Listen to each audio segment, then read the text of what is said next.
మహాభారత యుద్ధం మన ధ్యానానికి సంబంధించింది. అదంతా ఒక క్రమంగా చూస్తే ఈ శరీరం లక్కిళ్ళు, ఇది ఆయిల్తో కూడుకున్నది. లక్కిళ్ళు ఇది, దీంట్లో ఆయిల్ ఉంది. ఈ ఆయిల్ లక్కింటితో సమానమే. కానీ దీంట్లో మనం తిని నిద్రపోవటం అంటే కుంభకర్ణుడిలాగా మనం బతికామనుకోండి, దీనికి ఫుడ్ పెట్టడం, పోషించటం, తినటం, నిద్రపోవటం అట్లా ఉంటే ఈ పంచ ప్రాణాలు అనేవి లాస్ట్లో కాల్చబడతాయి మామూలు వాళ్ళకి. అంటే ఈ శరీరం కాల్చేస్తారు కదా లాస్ట్లో. అంటే మనం వీళ్ళు ఏం చేశారు, పాండవులు రాత్రిలో సొరంగం వేశారు, సన్న సొరంగం. అది ఎవరు చేశారు ఆ ఉపాయం అంటే,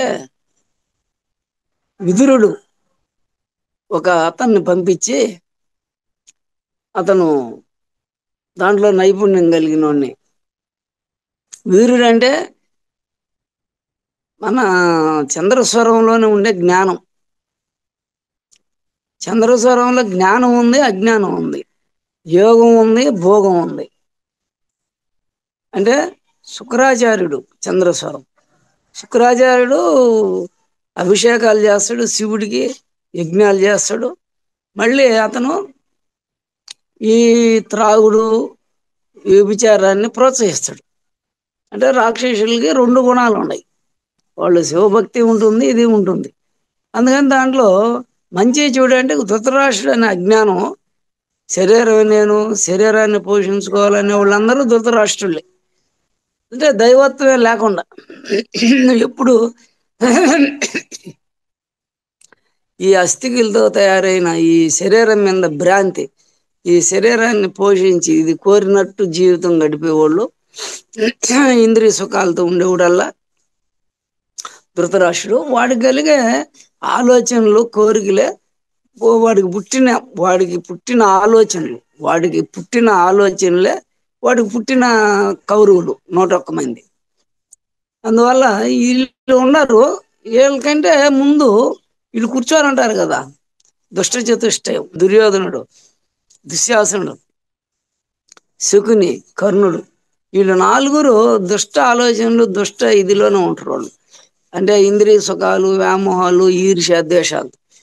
అందుకని వాళ్ళకంటే ముందు ఎవరు ఉన్నారంటే ఈ యొక్క ధృతరాష్ట్రుడికి నిరంతరం మంచిని బోధించడం, దైవత్వాన్ని, ధర్మాన్ని బోధించే వ్యక్తి ఈయన ధర్మాత్ముడు, ఎవరు, విదురుడు. అలాంటి ఆయన ముందు చెప్తానే ఉంటాడు ప్రతి పాయింట్కి. ఓ మహారాజా, ఇట్టుండు అట్టుండు, ఇది ధర్మం, ఇది అధర్మం, ఇది ధర్మం, ఇది అన్నీ ఆయన చెప్తానే ఉంటాడు. పక్కన నిలబడే చెప్తా ఉంటాడు అన్ని. అయితే ఈడు వినడు, ఎవరు మాట వింటాడు, కొడుకులు మాట వింటాడు. కొడుకులు ఎట్ట కావాలంటే అట్లా చేస్తాడు. అందువల్ల కురు అంటే అన్నం, క్షేత్రం అంటే శరీరం. కురుక్షేత్రం అంటే అన్నంతో తయారైన ఈ శరీరం, ఈ అస్థికలతో తయారైన శరీరంలో సుఖాలు అనుభవించాలనుకునేవాడు ధృతరాష్ట్రుడు. ఆజ్ఞాచక్రం అంటే ఇంద్రప్రస్థం, ఇంద్రుడి స్థానం అని చెప్పాను మీకు. ఆజ్ఞాచక్రం ఇంద్రస్థానం.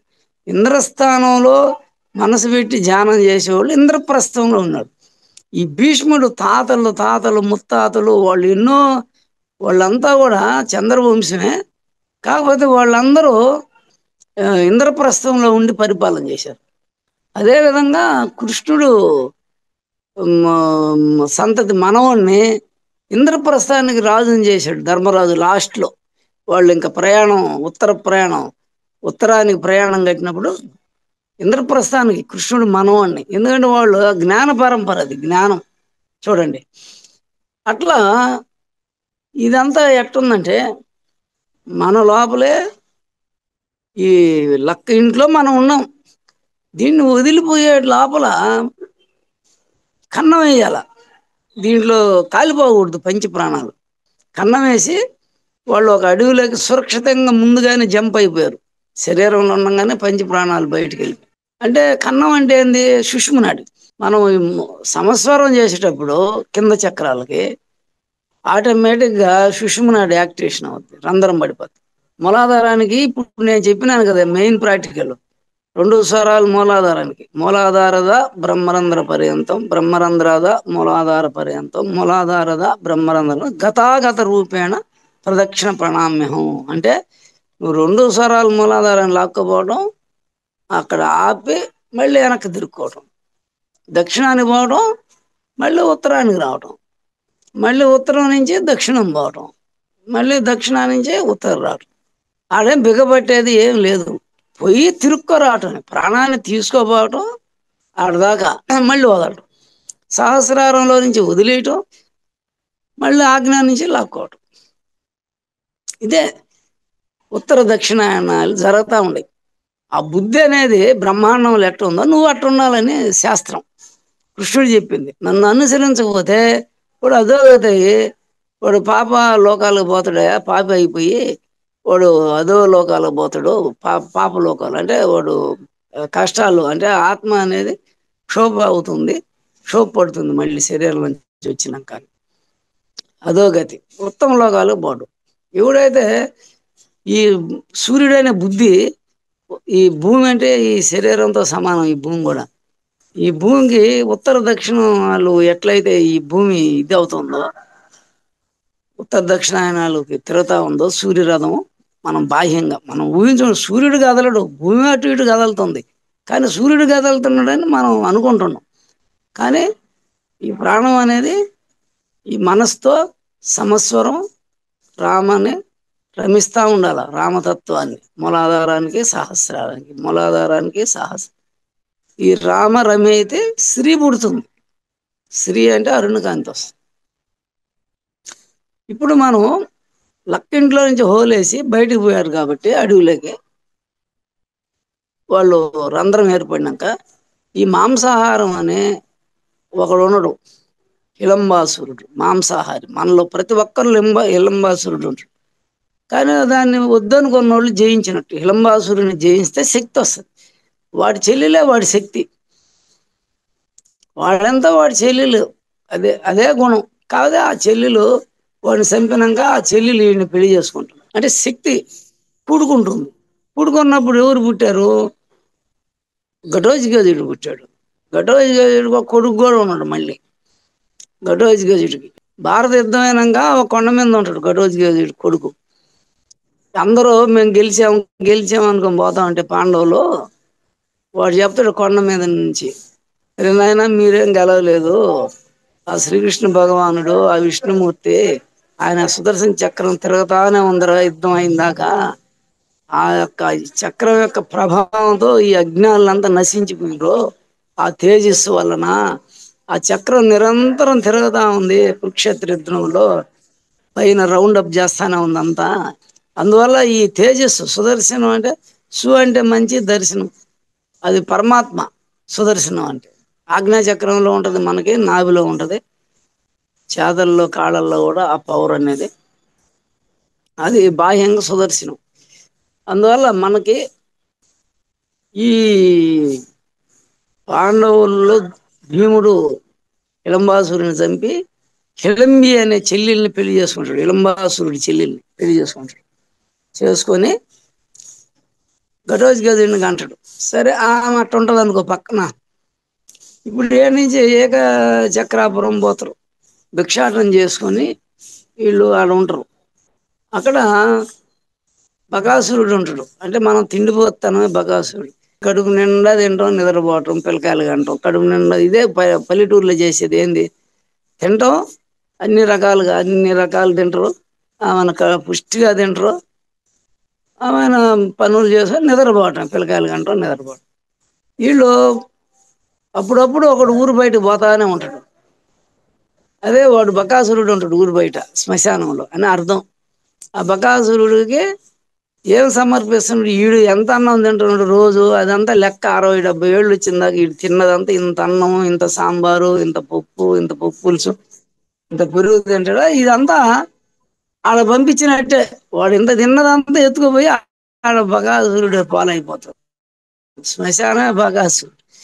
సరే, ఆ బకాసురుని జయించడం అంటే తిండిపోతనాన్ని జయిస్తే మనకి ఆయుష్ పెరుగుతుంది. మితాహారం తింటే ఆయుష్ పెరుగుతుంది. అందువల్ల వాతపిత్త శ్లేషాలు కంట్రోల్లో ఉంటాయి. ఇప్పుడు ఏమైంది, బకాసురుడిని జయించినందువల్ల ఒంట్లో ఆ ఆహారాన్ని తిండిపోతానాన్ని జయించడం ఇక్కడ బలిపీఠం.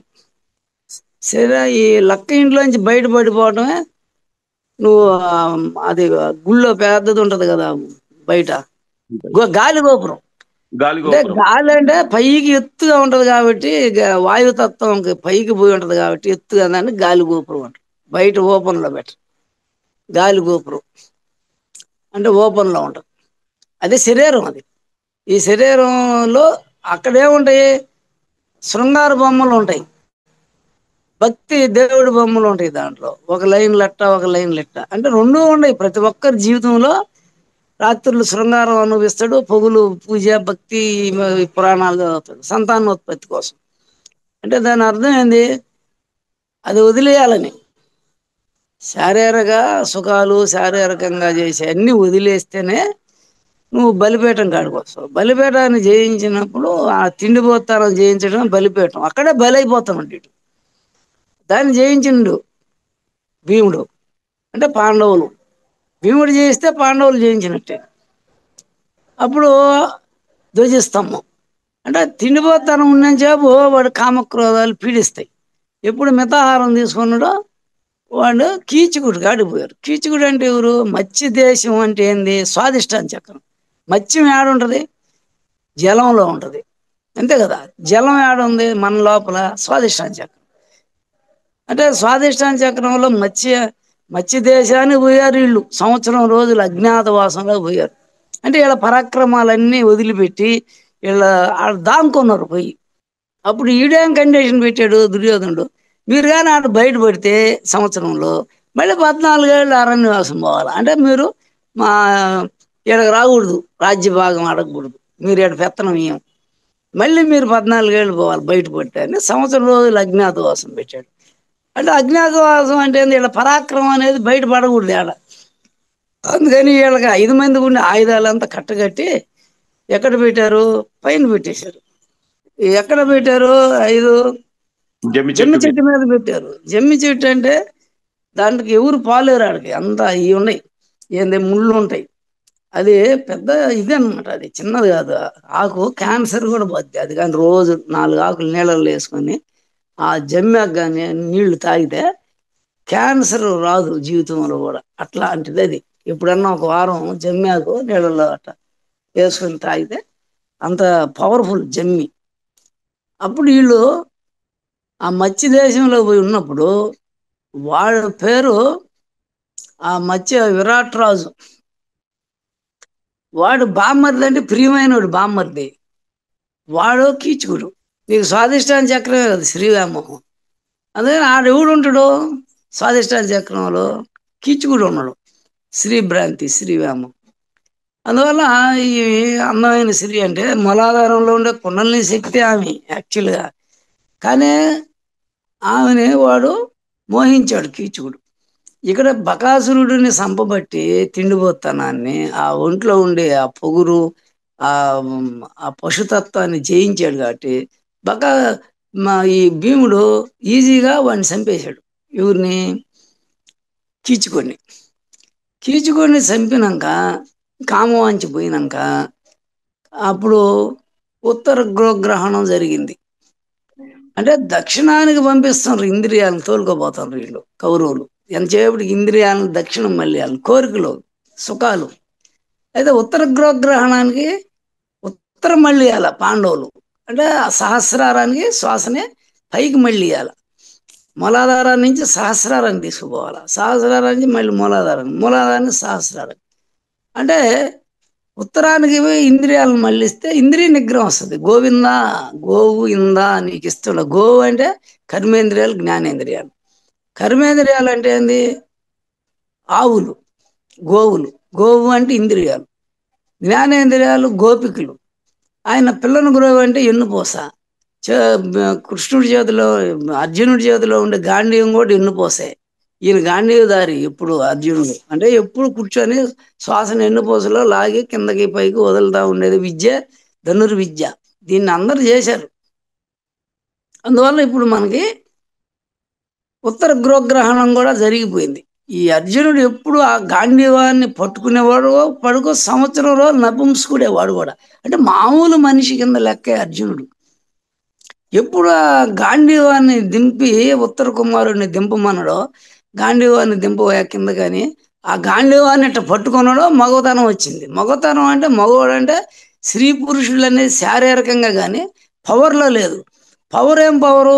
ఎన్నుపోసం సక్కంగా పెట్టి ఈ ప్రాణాలు చేసేవాడే పురుషుడు. ఆ పవర్ వస్తుంది. ఎవరిని జయించే పవరు?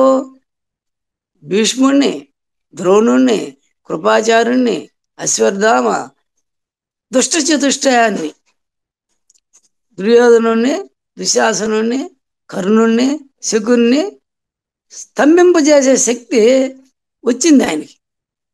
ఈయన వెళ్ళి ఉత్తర కుమారుడు, అది ఉత్తర కుమారుడు అంటే మనసే, మనసు ప్రగల్భాలు పలకద్ది.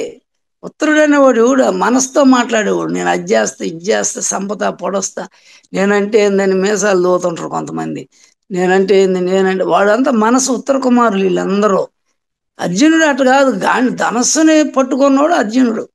ఎవడు ఎన్నుపోసలో ప్రాణాయామం చేస్తుంటాడు, ఎప్పుడు అబ్జర్వేషన్లో ఉంటారు, కిందకి పైకి కిందకి పైకి. ఇప్పుడు నీకు రౌడీలు గోండాలు తటస్థపడరు, వాళ్ళంతా సైలెంట్లోకి వెళ్ళిపోతారు. అదే వీళ్ళు మత్తులో పడిపోయారు మొత్తం. వీళ్ళు ఈయన ఒక్క సమ్మోహనాస్త్రం వేశాడు అర్జునుడు, దక్షిణ అంటే గోగ్రహణంలో కౌరవుల మీద వేస్తే వీళ్ళందరూ పడిపోతారు.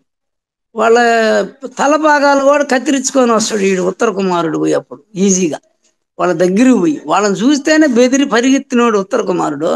వాళ్ళు గమ్ము అయిపోయారు, మత్తుగా అటు పడిపోయారు. పడిపోతే వాళ్ళ తల భాగాలు కూడా కత్తిరించుకొని వచ్చారు. అంటే ఏంటి?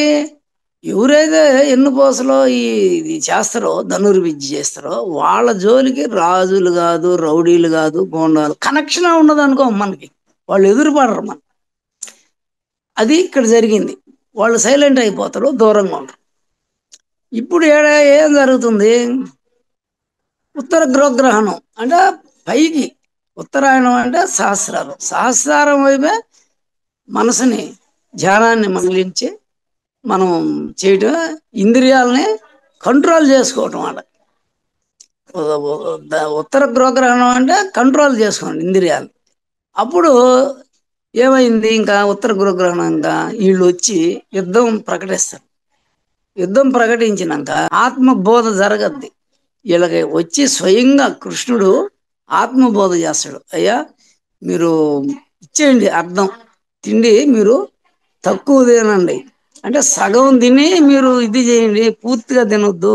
మీరు తిండి సగం తిని సగం ఎంటీ పెడితే ప్రాణాయామం చేస్తే అనుకోండి, పూర్తిగా కుతికిలు కారా తింటే ప్రాణాయామం చేస్తాడు. కొవ్వు ఎక్కువ పట్టిందనుకో మణిపూరక చక్రం కాడ మూమెంట్ రాదు, గాలి విశ్వాసాలు చేయలేం. ఒక రకంగా ఎట్టుండాలంటే పేగుల్లో కొవ్వు ఉండకుండా ఉంటే ప్రాణాయామానికి వస్తుంది. ప్రాణాయామం చేసే వాళ్ళు ఖచ్చితంగా కొవ్వు కరిగిపోద్ది, ఊరికైనా కూడా ఉండదు. అసలు రహస్యం. ఇప్పుడు ప్రాణాయామం చేస్తుంటాం, ప్రాణాయామం చేసి ధనుర్విద్యుని పొట్టే ఉండదు, గుర్తుపెట్టుకోండి. అందువల్ల దుర్యోధనుడికి ఉండే పొట్ట, రావణాసురుడికి ఉండే పొట్ట రాముడికి కృష్ణుడికి లేదు. ఎందుకు? వీళ్ళు ధనుర్విద్య, విశ్వామిత్రుడికి కానీ వీళ్ళకి ఉండదు పొట్ట. అందువల్ల ఒకవేళ ఎవరైనా ప్రాణాయామం చేస్తున్నారంటే పొట్టను చూపిస్తారు, చిన్న పొట్ట. దేనికంటే గణపతికి పొట్ట చూపిస్తాం, అట్లే అగస్త్యులకు పొట్ట చూపిస్తాం, అట్లే అష్టాదశ, అది ఆయన అష్టాంగ యోగాలు నేర్పించిన ఆయన ఋషి పతంజలి మహర్షికి పొట్ట చూపిస్తారు, చిన్నది రౌండ్గా. దేనిదంటే అది ప్రాణాయామం. అది నిశ్వాసాల్లో శ్వాస పీల్చుకున్నప్పుడు ముందుకు వచ్చేది, కానీ అది ఫ్యాట్కి సంబంధించింది. ప్రాణాయామం చేస్తారని అర్థం దానికి. కొంతమంది చూపిస్తారట ఋషులకి. అందుకని మనం ఇప్పుడు ఈ విధంగా ఉత్తర గృహగ్రహణం జరిగినాక ఈ భీష్ముడు కాపాడదానని ప్రతిజ్ఞ చేశాడు కదా హస్తినాపురాన్ని. ఇంద్రప్రస్థాన్ని కాదు, హస్తినాపురాన్ని. ఎవరు ఆజ్ఞలో ఉంటే ఇంద్రప్రస్థంలో ఉన్నట్టు, వాడు మాయలో పడడు. ఇంద్రప్రస్థంలో ఏముంది? మయసభ కదా ఇంద్రప్రస్థం.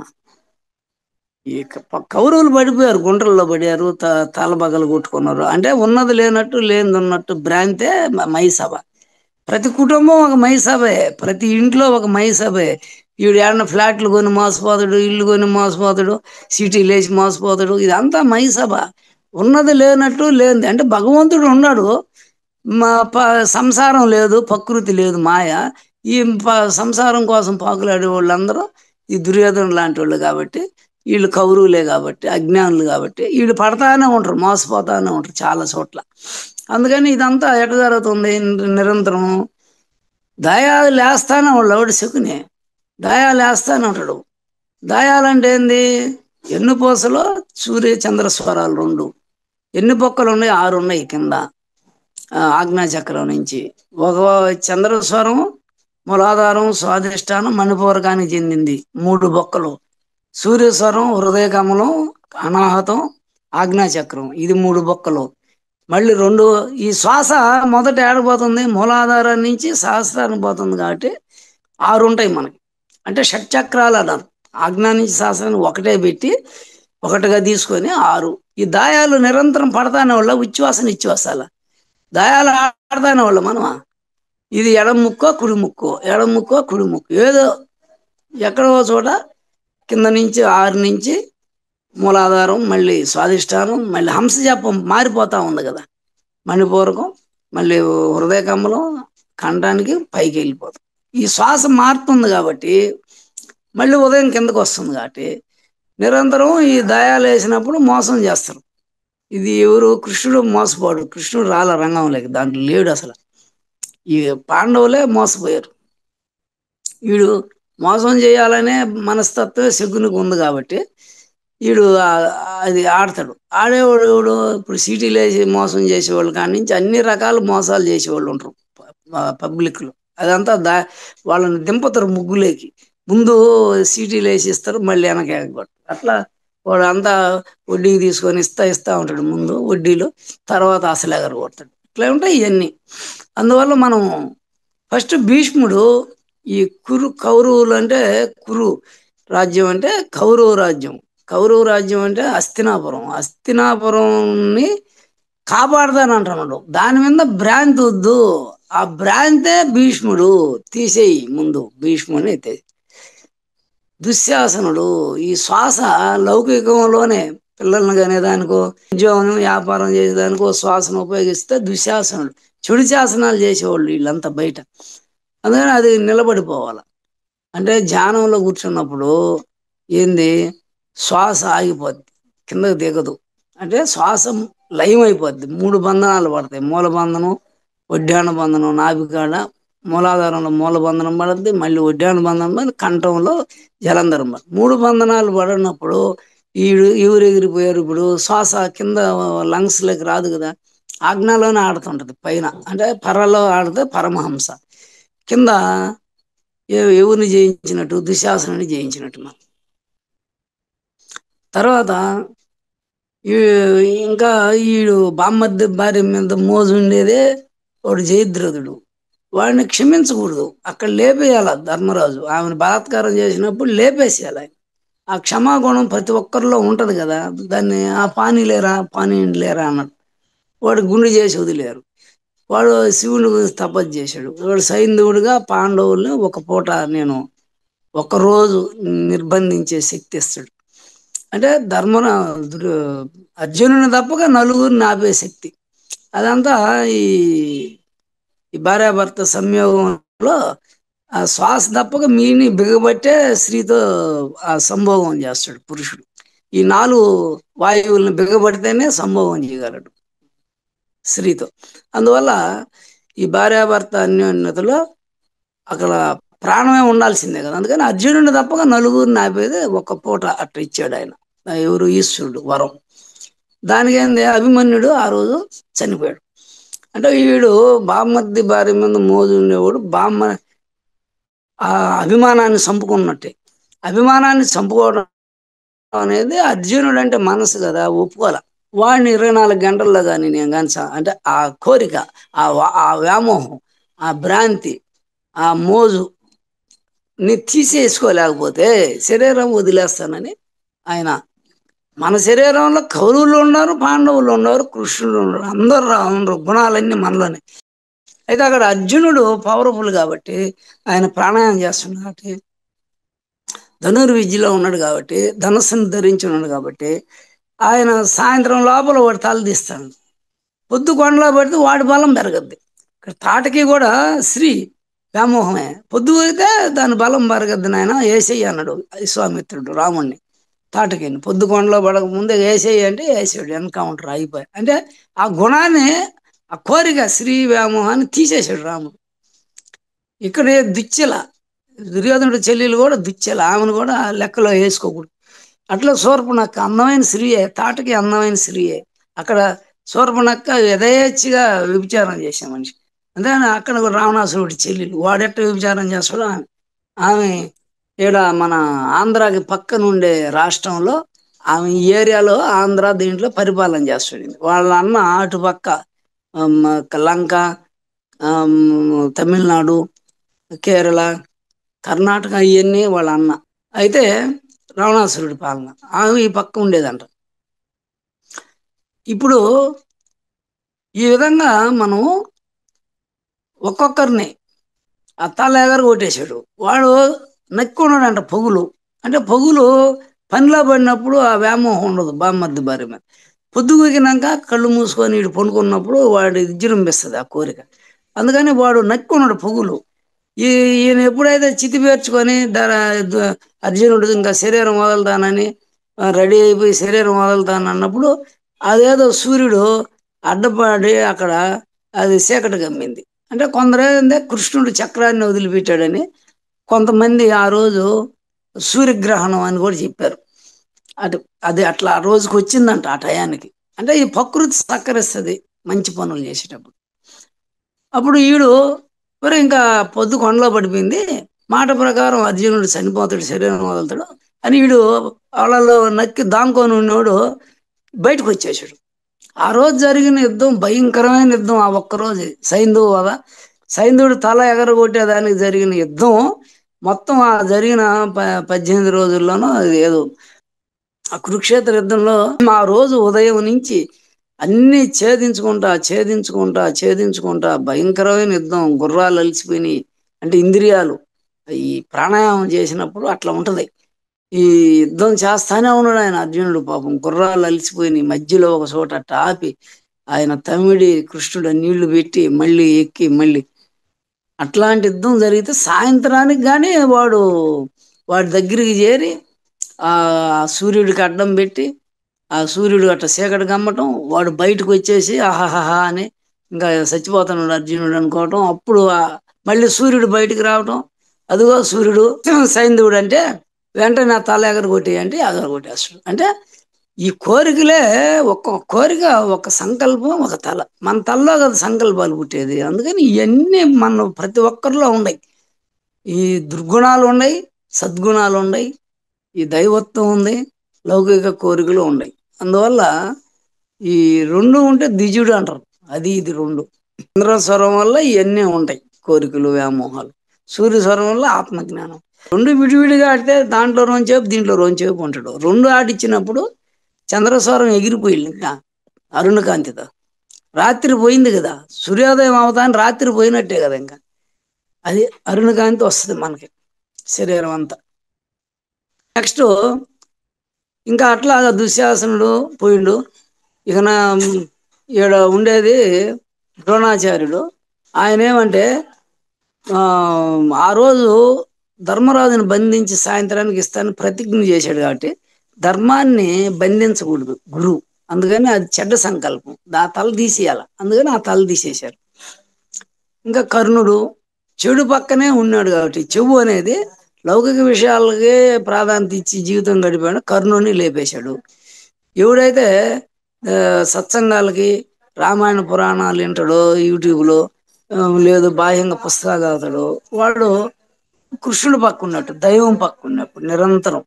అందువల్ల ఇది ఎట్లా జరుగుతుంది అంటే వీడు కర్ణుడు రానన్నాడు, కృష్ణుడు భంగపోయాడు. ఒరే రారా, ఇప్పటికైనా నీకు రాజ్యాన్ని ఇస్తాను రారా, పంచి పాండవుల కంటే నువ్వు అగ్రగణ్యుడు.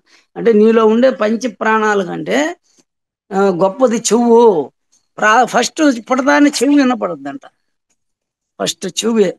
అంటే కర్ణుడు ఫస్ట్ బిడ్డని లోకానికి ఇచ్చేస్తే తల్లి వాడికి కొంచెం తిరుగుతూ ఉంటాడు తండ్రితోటి ఊళ్ళో అటు ఇటు. ఊళ్ళో వ్యవహారాలన్నీ వాడికి తెలుసు. అందుకని వాడు కర్ణుడు. ఏ తల్లి అయినా రెండో లాస్ట్ బిడ్డను తనతోనే ఉంచుకుంటది. ఎక్కువ వాడు తల్లితో అనుబంధం ఉంటుంది, తండ్రితో ఉంటుంది వాళ్ళకి.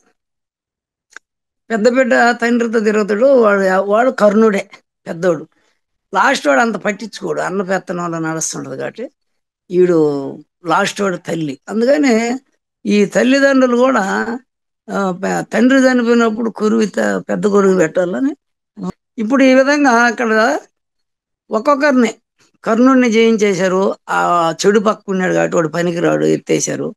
దుశ్శాసనుడిని వీళ్ళందరినీ తీసేసినాక లాస్ట్లో ఎవరు తొడల్లో ఉండే పొగురు. పురుషుడికి తొడల్లో బలం ఉన్నని చెప్పు కామవాంచి ఉంటుంది, స్త్రీ వివాహం. అందుకని అది పద్మాసనం వేసి కూర్చున్నప్పుడు తొడలు ఎర్రగొడితే వాడు చనిపోయాడని కదా లెక్క. అప్పుడు వీళ్ళంతా పాండవులే మిగిలారు. అంటే ఈ పంచ ప్రాణాలు మిగిలిన ఇంద్రియాలన్నీ జయించబడినాయి. ఇప్పుడు ఆ స్థితి మనకు వచ్చేస్తుంది దీంట్లో ధ్యానంలో కూర్చొని ప్రాణాయం చేస్తే. ధనుస్సు పట్టుకోరా వాళ్ళు పడిపోతారు అన్నాడు. నువ్వు ధనస్సును పట్టుకోరంటే గడగడగడ వణకుతుండదు చెయ్యి. నేను పట్టుకోను, బంధుప్రీతి స్నేహితుల ప్రీతి నాకు, వీళ్ళంతా లేకపోతే నేను బతికేం ప్రయోజనం, నాకు అట్టొద్దు ఇట్టొద్దు అంటాడు. వారు పోరా నాయన, నువ్వు వ్యామోహంలో ఉండవరా, బంధు వ్యామోహంలో. అది విడనాడు, కూర్చో, ప్రాణాయామం చేయి. ఇవన్నీ పెట్టుకున్నావు, నువ్వు ప్రాణాయామం చేయలేవు, కూర్చోలేవు, ధనుర్విద్య రాదురా అని చెప్పటమే కృష్ణుడు భగవద్గీత. అందుకని అక్కడ ఎప్పుడైతే పద్మాసనం వేసి కూర్చున్నావో దుర్యోధనుడు పడిపోయాడు, క్షణంలో లేడు. దుశ్శాసనుడు వీళ్ళంతా పడిపోతారు. ధ్యానం చేసే వాళ్ళకి దుశ్శాసనుని జయించినట్టే కదా.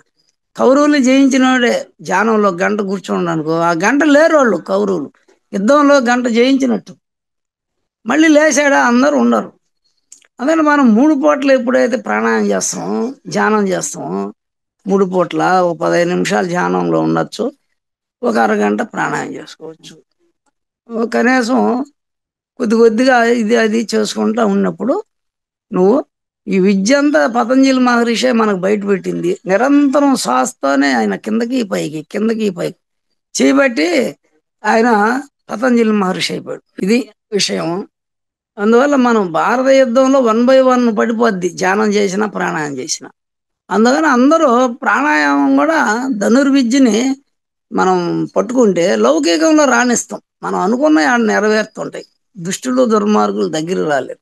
ఓం శాంతి, ఓం శాంతి, ఓం శాంతి.